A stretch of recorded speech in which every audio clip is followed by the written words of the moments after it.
प्यारे दर्शकों नमस्कार। तारीख आज 17 जनवरी 2026 दिन शनिवार, हिंदी तिथि माघ माह कृष्ण पक्ष चतुर्दशी।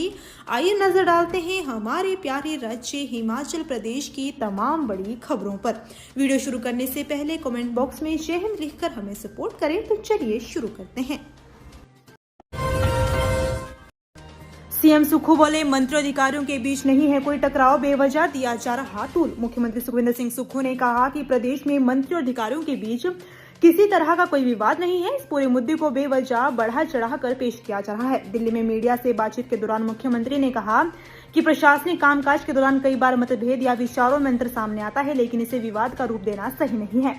उन्होंने स्पष्ट किया कि ऐसी बातें पहले भी होती रही है और आगे भी होंगी, लेकिन इन पर जरूरत से ज्यादा ध्यान देने की कोई आवश्यकता नहीं है।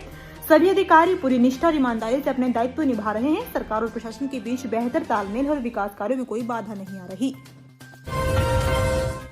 मौसम ने बदली करवट, लाहौल सहित ऊंची चोटियों पर बर्फबारी शुरू, इतने दिन बरसेंगे बादल। हिमाचल प्रदेश के कई भागों में मौसम ने करवट बदली है। रोहतांग सहित लाहौल की ऊंची चोटियों पर शुक्रवार शाम से हल्की बर्फबारी शुरू हुई है। लाहौल की उदयपुर घाटी बर्फ से सफेद हो गई है। वहीं शिमला व आसपास भागों में बादल छाए हुए हैं। वहीं बरठी, हमीरपुर, बिलासपुर, मंडी और ऊना में शीतलहर दर्ज की गई है। मौसम विभाग के पूर्वानुमान के अनुसार राज्य में आने वाले दिनों में अच्छी बारिश बर्फबारी होने की उम्मीद है। मौसम विज्ञान केंद्र शिमला के अनुसार 17 से 19 और 21 जनवरी को मध्य और ऊंचे पहाड़ी इलाकों में कुछ जगहों पर हल्की से मध्यम बारिश बर्फबारी होने की संभावना है, जबकि 20 व 22 जनवरी को राज्य में कुछ जगहों पर हल्की से मध्यम बारिश बर्फबारी होने के आसार है। 19 जनवरी को राज्य में एक ताजा पश्चिमी विक्षोभ सक्रिय होगा। इसके प्रभाव से 20 व 22 जनवरी को मैदानी भागों में अच्छी बारिश, जबकि मध्य व उच्च पर्वतीय जिलों में बारिश बर्फबारी का पूर्वानुमान है। हिमाचल के 25 दवा उद्योगों में उत्पादन ठप, मानक पूरे न करवाने वाले कारखानों पर कसा जा रहा शिकंजा। संशोधित शेड्यूल एम को लेकर केंद्र सरकार के सख्त रुख का असर अब साफ दिखाई देने लगा है। प्रदेश में संशोधित शेड्यूल एम की शर्त में आई 25 फार्मास्यूटिकल इकाइयों में उत्पादन ठप हो चुका है, जबकि 80 से अधिक इकाइयों को कारण बताओ नोटिस जारी किए गए हैं। राज्य में अब तक 90 दवा निर्माण इकाइयों का निरीक्षण किया जा चुका है, जिनमें से सिर्फ 10 इकाइयां ही संशोधित शेड्यूल एम के सभी मानकों पर पूरी तरह खरी उतरी है। औषधि नियंत्रण विभाग ने नवंबर 2025 से उन करीब 370 इकाइयों का सघन निरीक्षण अभियान शुरू किया था, जिन्होंने निर्धारित समय सीमा के भीतर अपने संयंत्रों के अपग्रेडेशन के लिए आवेदन नहीं किया था। बताया जा रहा है कि अब तक बंद की गई 25 इकाइयों से 5 ने स्वेच्छा से अपने निर्माण लाइसेंस सरेंडर कर दिए हैं, जबकि 3 इकाइयों ने संभावित कड़ी कार्रवाई के डर से स्वयं ही उत्पादन रोक दिया। हिमाचल में एचआईवी के मरीजों में 60% 16 से 45 आयु वर्ग के। विभाग ने जन जागरूकता के लिए बनाई योजना। हिमाचल प्रदेश में युवाओं में बढ़ते एचआईवी संक्रमण को देखते हुए स्वास्थ्य विभाग ने कॉलेजों में रेड रिबन क्लब के माध्यम से जागरूकता अभियान चलाए जा रहे हैं। इस पहल का उद्देश्य विद्यार्थियों को एचआईवी एड्स के कारणों, बचाव के उपायों और समय पर जांच के महत्व के बारे में जानकारी देना और जागरूक करना है। जिला कांगड़ा में विभिन्न कॉलेजों में 29 रेड रिबन क्लबों की ओर से लोगों को जागरूक किया जा रहा है। विभाग के अनुसार प्रदेश में एचआईवी के कुल मामलों में 16 से 45 वर्ष आयु वर्ग की हिस्सेदारी 60% से अधिक है, जो चिंता का विषय है। इसी को ध्यान में रखते हुए कॉलेज स्तर पर सेमिनार, कार्यशालाएं, जागरूकता रैलियां और संवाद कार्यक्रम आयोजित किए जा रहे हैं। रेड रिबन क्लब के स्वयंसेवक युवाओं को सुरक्षित व्यवहार अपनाने, भ्रामक धारणाओं से दूर रहने और एचआईवी संक्रमित व्यक्तियों के प्रति संवेदनशील दृष्टिकोण रखने के लिए प्रेरित कर रहे हैं। सही जानकारी और जागरूकता से संक्रमण की दर को प्रभावी रूप से कम किया जा सकता है। हिमाचल में नशा मुक्ति केंद्र से भागे 4 मरीज, कर्मचारी का जमकर की पिटाई, तोड़ डाला हाथ। जिला ऊना के संतोषगढ़ स्थित एक नशा मुक्ति केंद्र में उपचाराधीन 4 मरीज वीरवार दोपहर को फरार हो गए। यही नहीं, फरार होने से पहले आरोपितों ने नशा मुक्ति केंद्र के कर्मचारी को पीटकर उसका हाथ तोड़ दिया। फरार हुए मरीजों में हरप्रीत सिंह निवासी गांव सहोता जिला नवा शहर, मनप्रीत सिंह निवासी मक्की कला जिला फरीदकोट, अंशुल निवासी शेखपुरा जिला नवा शहर शामिल है। जशन निवासी गांव गोंदपुर जिला नवा शहर पंजाब को पकड़ लिया गया है। महतपुर पुलिस ने मामला दर्ज कर लिया है और फरार मरीजों की तलाश जारी है। जानकारी के अनुसार मरीजों ने पहले से ही भागने की योजना बना रखी थी। जैसे ही मौका मिला, उन्होंने कृपा फाउंडेशन नशा मुक्ति केंद्र के कर्मचारी जतेंद्र निवासी कुल्लू पर हमला कर दिया। इससे जतेंद्र के हाथ में गंभीर चोट आई और हड्डी टूट गई। हिमाचल में अवैध कब्जे की डिमार्केशन करने पर गए पटवारी और कानूनगो पर जानलेवा हमला। देवभूमि कुल्लू की शांत वादियों में उस वक्त सनसनी फैल गई जब अवैध कब्जा हटवाने गई राजस्व विभाग की टीम को अपनी जान बचाकर वहां से भागना पड़ा। ये मामला महज एक विवाद नहीं बल्कि ऑन ड्यूटी सरकारी कर्मचारियों पर सरेआम किए गए हमले की एक गंभीर दास्तां है। घटना कुल्लू के काइस क्षेत्र की राव की पंचायत की है। सरकारी रिकॉर्ड के अनुसार अगस्त 2025 में प्रशासन को एक शिकायत मिली थी जिसमें एक वर्तमान बीडीसी सदस्य पर अवैध रूप से कब्जा करने का संगीन आरोप लगाया गया था। इसी शिकायत के आधार पर शुक्रवार को जमीन की निशानदेही करने के लिए पटवारी और कानून की एक संयुक्त टीम मौके पर पहुंची थी। पालमपुर की घटना ने उड़ाए होश। कूड़ेदान से निकालकर परोसे जा रहे थे नूडल्स, वीडियो हुआ वायरल।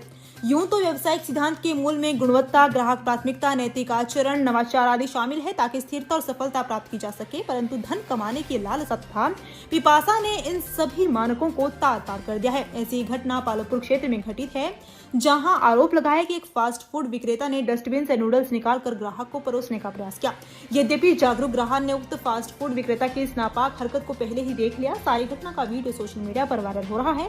वीडियो में उक्त फास्ट फूड विक्रेता अपनी गलती भी स्वीकार कर रहा है। वीडियो के अनुसार वीडियो बनाने वाला व्यक्ति जो उक्त फास्ट फूड विक्रेता के पास नूडल खाने पहुंचा था, उसने आरोप लगाया कि उक्त फास्ट फूड विक्रेता डस्टबिन में पड़े नूडल निकालकर गर्म करने लगा। ऐसे में ग्राहक की नजर इस पर पड़ गई और उसने इस पर आपत्ति जताई।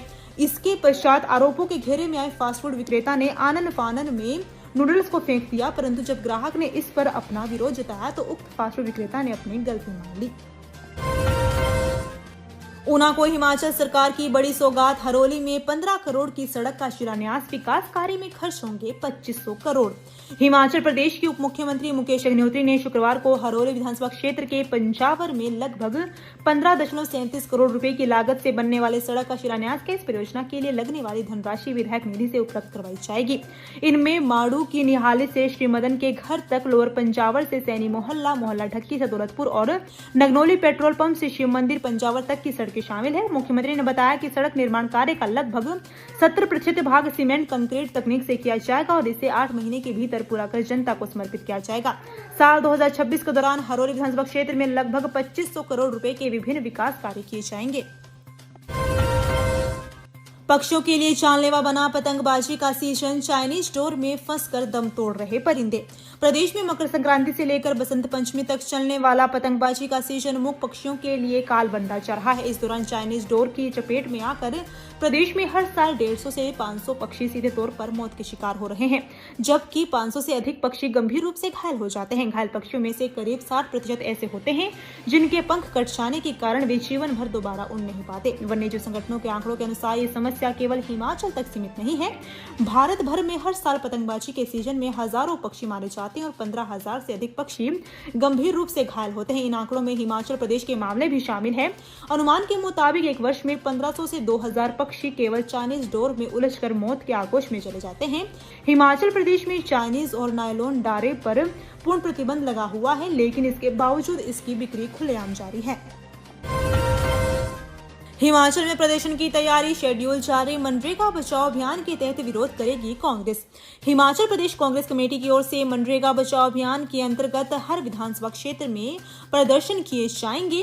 इन कार्यक्रमों का उद्देश्य भाजपा सरकार द्वारा मनरेगा कानून में की जा रही छेड़छाड़ और मजदूरों के अधिकारों पर हो रहे हमलों और रोजगार छीने जाने के प्रयासों के खिलाफ विरोध दर्ज करना है। हिमाचल प्रदेश कांग्रेस कमेटी की ओर से जारी शेड्यूल के मुताबिक जिला कांगड़ा के तहत धर्मशाला विधानसभा क्षेत्र में 17 जनवरी, कांगड़ा व नगरोटा में 24 जनवरी, शाहपुर में 19 जनवरी, जवाली व नूरपुर विधानसभा क्षेत्र में 20 जनवरी, फतेहपुर में 21, देहरा में 22, इंदौरा में 21 व जसवा परागपुर विधानसभा क्षेत्र में 23 जनवरी को प्रदर्शन किया जाएगा।